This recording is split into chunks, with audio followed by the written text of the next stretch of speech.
Ay, mi general, nos están esperando los otros. Sí, sí.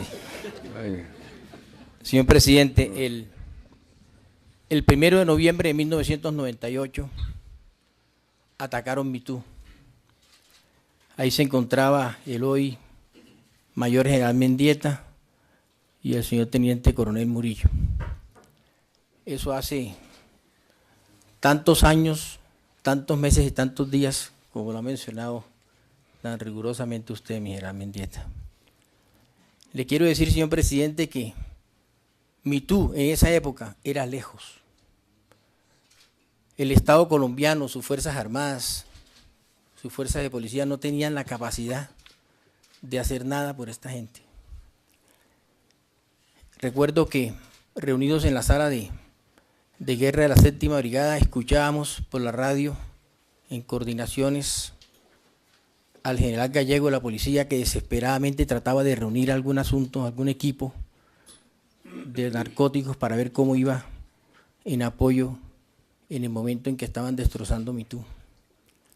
Y nosotros calculamos y las distancias no nos daban, en el sentido de que el equipamiento que teníamos, habiendo perdido Miraflores unos meses antes, era imposible llegar allá. El coronel en ese entonces, Jair Perdomo, de la Fuerza Aérea, comandante de la base de Apiay, en medio de ese desespero, se acordó que había una base de la Fuerza Aérea que quedaba muy cerca a Mitú, y él como piloto decía, esa base tiene tantas líneas, luego ahí caen los aviones C-130. Y nos comunicamos con ese comandante del ejército brasilero para que nos permitiera llegar con los helicópteros hasta ese sitio. Muy poquito, señor presidente, no teníamos nada, pero nos podía, llevando gasolina primero, poder desde allí lanzar la operación de apoyo a ustedes. Ese comandante respondió inmediatamente que sí, que podíamos utilizar esa base que era de Brasil. Y como comandante de brigada llamé a mi general Tapias, Fernando Tapias, que era en ese instante el comandante general, para decirle vaya por usted por el conducto de la Cancillería, solicitando la autorización para que una fuerza llegara allá. Mientras tanto, el canal directo de la amistad de militar a militar se hizo.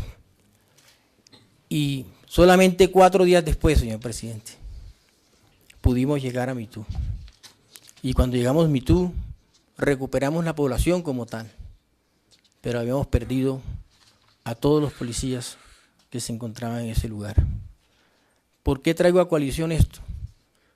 Porque me llama la atención la incapacidad y la impotencia de ese entonces de todo el Estado colombiano, de sus fuerzas militares, de sus fuerzas armadas, de su ejército, frente a hoy, cuando el coronel Murillo cuenta que anoche un capitán de fuerzas especiales, en medio de la selva, donde no se puede hablar duro porque los ruidos se escuchan, o sea, cuando usted hace ruido se escucha muy fácilmente, donde no hay luz, porque en la oscuridad de la selva y anoche no era una noche clara, para decirle lo tanto que hemos avanzado en estos 8 años de su gobierno, señor presidente.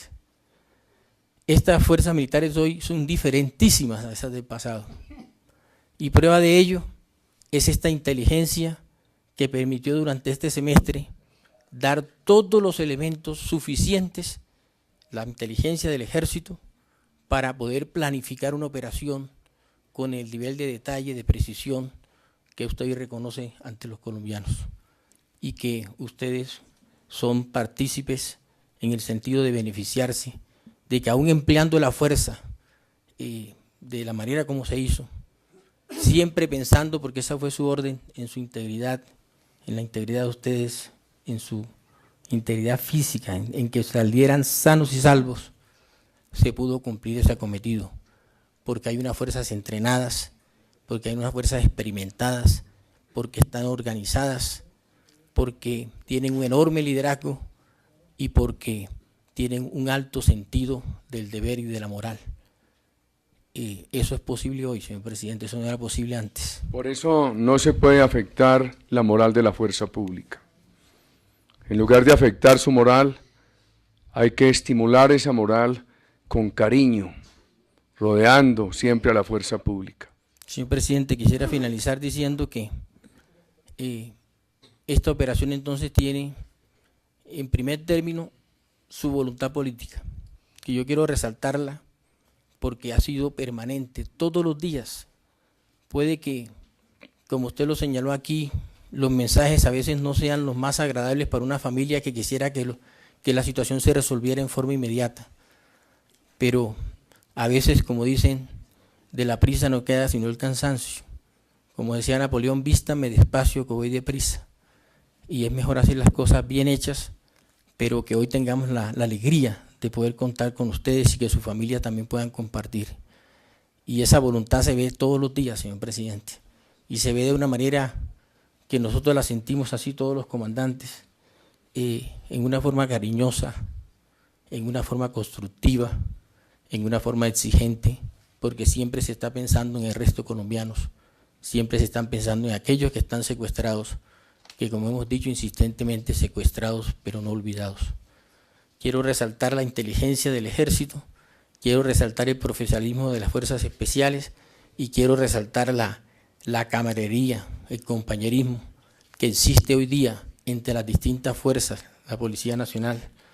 Y fíjese usted, es una operación de fuerzas militares con mayoría inteligencia exclusiva del ejército, con fuerzas especiales de tierra, de ejército, que forman una agrupación especial en el Comando General de Fuerzas Especiales, pero hay 3 señores oficiales de la policía y un sargento del ejército.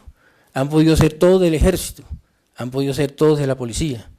No estamos pensando a qué institución pertenece, sino que son unos miembros hermanos de nuestras Fuerzas Armadas que estaban secuestrados y que hoy han recuperado la libertad. Mil gracias, señor presidente. Muchas gracias, mi general.